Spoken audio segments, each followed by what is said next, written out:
बात करेंगे आज की बिहार की 10 बड़ी और मुख्य खबरों की। लेकिन उससे पहले यदि आप चैनल पर नए, चैनल को सब्सक्राइब कर लें, बेल आइकन को दबा दें, वीडियो अच्छा लगे तो वीडियो को लाइक कर दें और कमेंट करके जरूर बताएं। तो चलिए बात करते हैं पहली खबर की। दोस्तों बता दें, लोजपा रामविलास की ओर से गुरुवार को मुजफ्फरपुर के MIT मैदान में लोजपा की तरफ से नव संकल्प महासभा का आयोजन किया गया, जहां हजारों की भीड़ चिराग पासवान को सुनने पहुंची। MIT के मैदान में नव संकल्प महासभा का आयोजन किया गया। इस दौरान पार्टी प्रमुख और केंद्रीय मंत्री चिराग पासवान ने विपक्षी गठबंधन पर हमला किया। उन्होंने वोटर अधिकार यात्रा के दौरान PM मोदी की मां के लिए अपशब्द कहे जाने की निंदा की। पूर्व उप मुख्यमंत्री एवं राजद नेता तेजस्वी यादव का नाम लेते हुए कहा कि लोकसभा चुनाव के दौरान उनकी मौजूदगी में मेरी मां को अपशब्द कहा गया था। अब PM नरेंद्र मोदी की श्रद्धेय मां के लिए कहा गया है। ऐसे में आपको तय करना है कि अपशब्द कहने वाले या सम्मान देने वालों को चुनेंगे। NDA सरकार ने सीतामढ़ी में मां जानकी मंदिर का शिलान्यास कर माता का सम्मान किया। दूसरी ओर ये लोग माता को गाली देते हैं। नवरात्र में प्रत्याशियों की घोषणा करेंगे PK की जनसुराज पार्टी, सभी सीटों पर लड़ेगी चुनाव।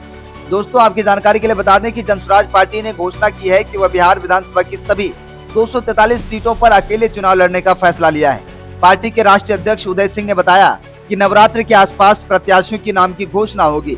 वहीं प्रशांत किशोर के चुनाव लड़ने पर विचार किया जा रहा है। पार्टी ने चुनाव प्रक्रिया जनवरी में ही शुरू कर दी थी और प्रत्याशियों के चयन का पहला चरण पूरा हो चुका है। गुरुवार को प्रेस वार्ता कर पार्टी के राष्ट्रीय अध्यक्ष उदय सिंह पप्पू और प्रदेश अध्यक्ष मनोज भारती ने बताया कि 22 सितंबर से ये शुरू हो रहे नवरात्र के आसपास प्रत्याशियों के नामों की घोषणा कर दी जाएगी। प्रशांत किशोर के चुनाव लड़ने पर पार्टी सोच विचार कर निर्णय लेगी, क्योंकि वे जनसुराज पार्टी के सूत्रधार व प्रमुख चेहरा हैं। चुनाव लड़ने पर उन्हें किसी एक क्षेत्र में कुछ दिनों के लिए बंद जाना होगा, इसलिए इस पर विचार किया जा रहा है। जीतन राम मांझी ने बिहार विधानसभा चुनाव में राज्य स्तरीय दल की मान्यता प्राप्त करने वालों के लिए सीटों की मांग की है। उन्होंने NDA की बैठक में इस मुद्दे को उठाने की बात कही है। मांझी ने विपक्ष पर निजी हमले करने का आरोप लगाया है और अपनी सरकार के फैसलों को लागू करने की मांग की है।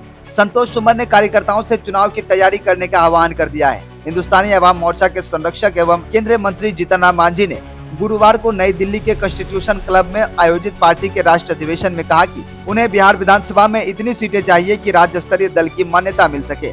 इसके लिए 6% वोट शेयर और 7 से 8 विधायक जरूरी हैं। मांझी ने कहा कि NDA की बैठक में उनकी पार्टी इस बात को प्रमुखता से रखेगी। राजद नेता तेजस्वी यादव को महागठबंधन में मुख्यमंत्री का चेहरा बताने में कांग्रेस की आनाकानी का कारण वोटों का गणित है। कांग्रेस सवर्णों और अनुसूचित जातियों को लुभाना चाहती है। तेजस्वी का नाम आगे करने से कांग्रेस को डर है, क्योंकि स्वर्ण और कमजोर जातियां उनसे दूर हो जाएंगी।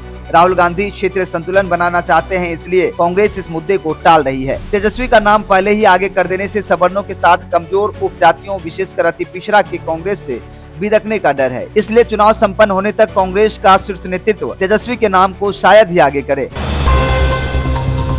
देश में वस्तु एवं सेवा कर की दरों में कटौती को लेकर बिहार में अब सियासत तेज हो गई है। राज्य में चुनाव से पहले जिस तरीके से केंद्र सरकार ने GST की दरों में कटौती की है, उसको लेकर पक्ष और विपक्ष आमने सामने है।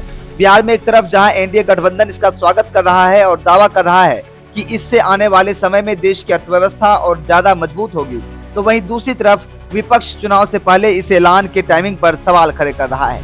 GST की दरों में कटौती को लेकर पूर्व वित्त मंत्री P चिदम्बरम ने गुरुवार को सोशल मीडिया पर सवाल किया कि आखिर क्यों 8 साल की देरी के बाद GST की दरों में कटौती की गई है और क्या इसका कोई बिहार चुनाव से कनेक्शन है, या यह कदम अमेरिका के राष्ट्रपति डोनाल्ड ट्रंप और उनके टैरिफ नीति का नतीजा है।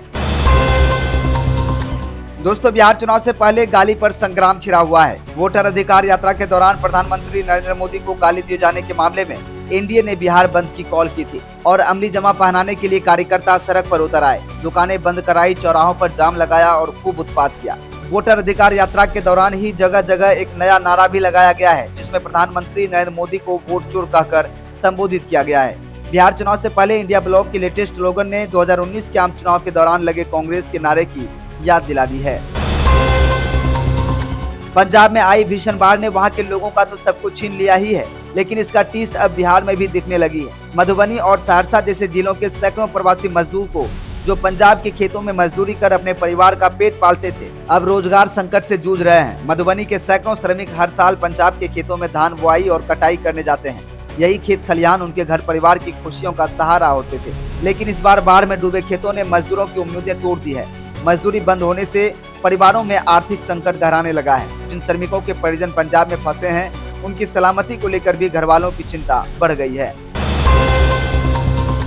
बिहार विधानसभा चुनाव 2025 के सेंटर पॉइंट पर बस इस बार आरजेडी नेता और पूर्व डिप्टी सीएम तेजस्वी यादव हैं। दरअसल 2020 के विधानसभा चुनाव में अपनी पार्टी को सबसे अधिक सीट दिलाकर वो मुख्यमंत्री बनने के सबसे करीब थे। जाहिर है कि इस बार भी सभी पार्टियां तेजस्वी यादव से मुकाबला कर रही हैं। बीजेपी, जेडीयू और जनसुराज सभी के निशाने पर सिर्फ और सिर्फ आरजेडी और तेजस्वी ही हैं। वोटर अधिकार यात्रा के चलते उनकी चर्चा राष्ट्रीय स्तर पर हुई है, लेकिन उनकी कुछ रणनीतिक और व्यक्तिगत गलतियों ने उनकी तेजी को प्रभावित किया है। 17 अगस्त से 1 सितंबर 2025 तक राज्य में चली वोटर अधिकार यात्रा में तेजस्वी यादव ने राहुल गांधी के साथ मिलकर पूरे राज्य में मतदाता सूची में कथित अनियमितताओं के खिलाफ अभियान चलाया था।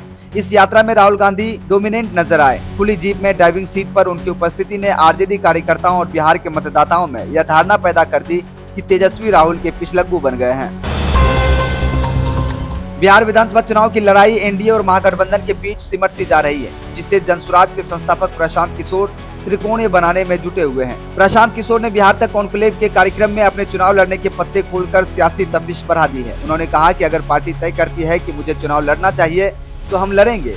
प्रशांत किशोर ने जब से राजनीति में आए हैं उसके बाद से ही सवाल उठ रहे हैं कि 2025 में बिहार की किस सीट से वो किस्मत आजमाने को उतरेंगे। लेकिन बुधवार को पीके ने साफ कर दिया कि अगर वो चुनाव लड़ेंगे तो उनकी अपनी जन्मभूमि या कर्मभूमि से ही। पीके ने कहा कि मैं खुद लोगों से कहता हूं कि 2 जगह से चुनाव लड़ना चाहिए। अगर चुनाव लड़ना पड़ेगा तो मैं अपनी जन्मभूमि या कर्मभूमि से चुनाव लड़ूंगा।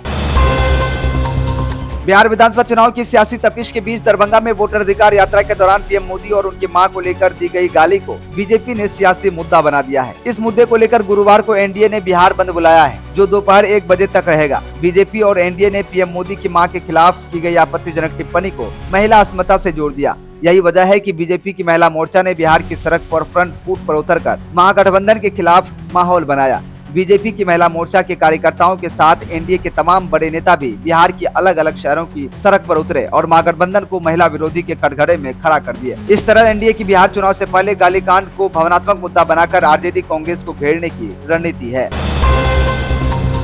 तो दोस्तों, ये थी आज की बिहार से जुड़ी 10 बड़ी और मुख्य खबरें। इन सभी खबरों में से कौन सा खबर आपको सबसे अच्छा और काम का लगा? साथ ही साथ आप वीडियो कहां से देख रहे हैं कमेंट करके जरूर बताइएगा। इसके साथ ही वीडियो अच्छा लगे तो वीडियो को लाइक करें और शेयर जरूर करें। साथ ही साथ चैनल पर नए चैनल को सब्सक्राइब करके बेल आइकन को दबा दें। वीडियो को हाइप करना ना भूलें।